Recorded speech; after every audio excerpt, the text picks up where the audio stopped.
fait, la vraie question qu'il faut se poser, c'est pas, qu'est-ce qu'il faut qu'on fasse? C'est qu'est-ce qu'il faut qu'on arrête de faire comme erreur?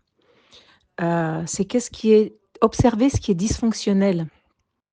En quoi on s'est trompé en allant, au rapide, à l'efficace, à l'économie et qui génère du mal-être, du mal-vivre, de la colère, de la mésestime, du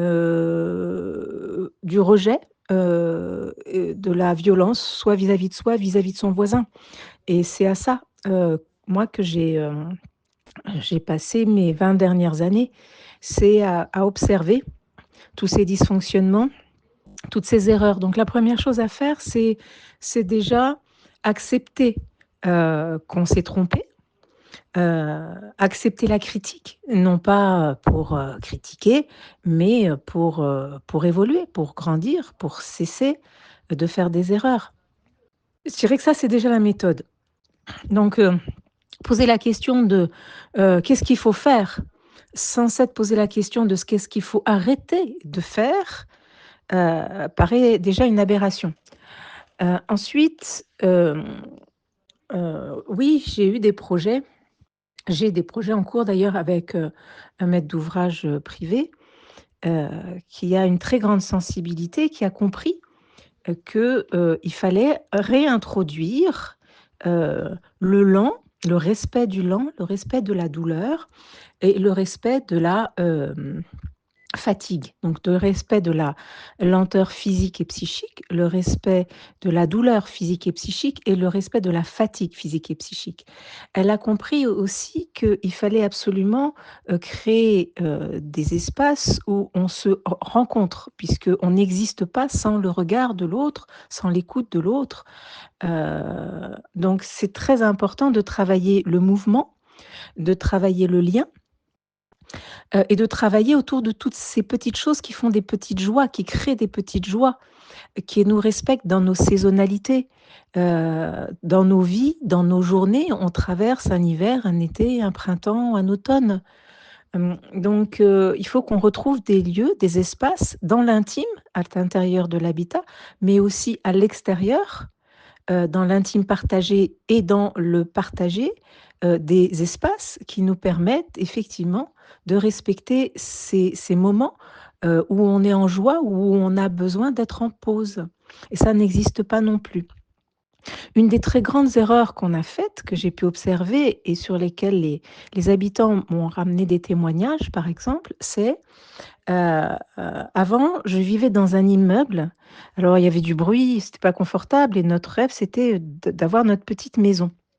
Puis ils ont construit cette zone pavillonnaire et on a tous notre petit jardin.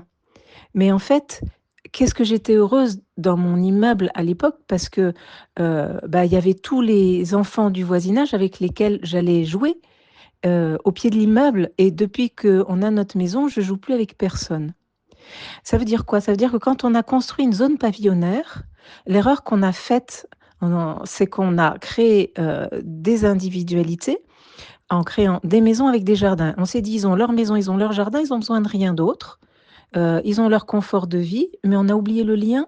On a arrêté de faire des trottoirs où on se rencontre, on a arrêté de faire des places de village où on se rencontre. Tu as même des zones pavillonnaires où il y a qu'un seul trottoir d'un seul côté, et où, on n'a absolument aucun espace vert, aucune zone de rencontre. Il y a pas la place du village. Donc déjà, à partir d'aujourd'hui, si on arrêtait de créer des zones pavillonnaires sans trottoir, c'est-à-dire sans respect du piéton, du lent, du lien, hem et en ne traitant que du rapide, de l'efficace qui vient dormir, qui repart au travail, sans se soucier du fait qu'on a besoin d'une santé mentale, c'est-à-dire de la relation à l'autre, heu et de lieux de rencontre doux, et ben, ça reste dysfonctionnel, c'est dysfonctionnel, ça crée des gens dysfonctionnels, ça crée des gens qui, malgré leur petit jardin et leur petite maison, vont mal.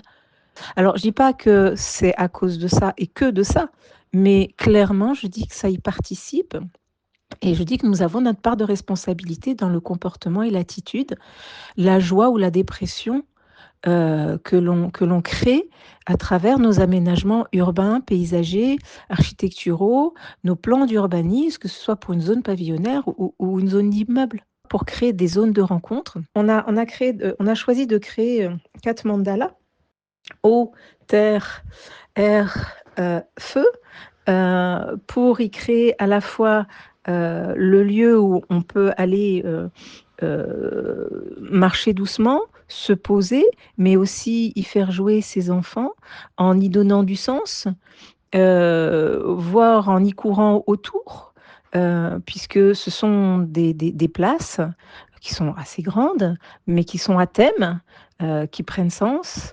Il y en a sur lesquelles on grimpe pour l'air, par exemple. On peut mixer tout ça et on peut amener ce niveau de subtilité dans notre travail. Et c'est ce niveau de subtilité-là qui manque clairement au travail qui est fait. Quand je vois encore des dessins de places, de jardins avec des lignes droites, et qu'après on vient me dire, oui, il y a de l'incivilité, ils vont trop vite avec les vélos, ils vont trop vite avec les trottinettes, c'est insupportable, il faut faire des lois, il faut les interdire. Non, non, non, il faut faire de la douceur, il faut faire de la rondeur, il faut casser la ligne droite. Parce que quand je fais des courbes et des contre-courbes, mais je peux plus aller vite. Donc tout le monde commence à cohabiter. Puis je peux avoir une ligne droite, puis à côté, je peux avoir un chemin en courbe et contre-courbe, ce qui fait que celui qui veut aller vite, il va sur sa ligne droite.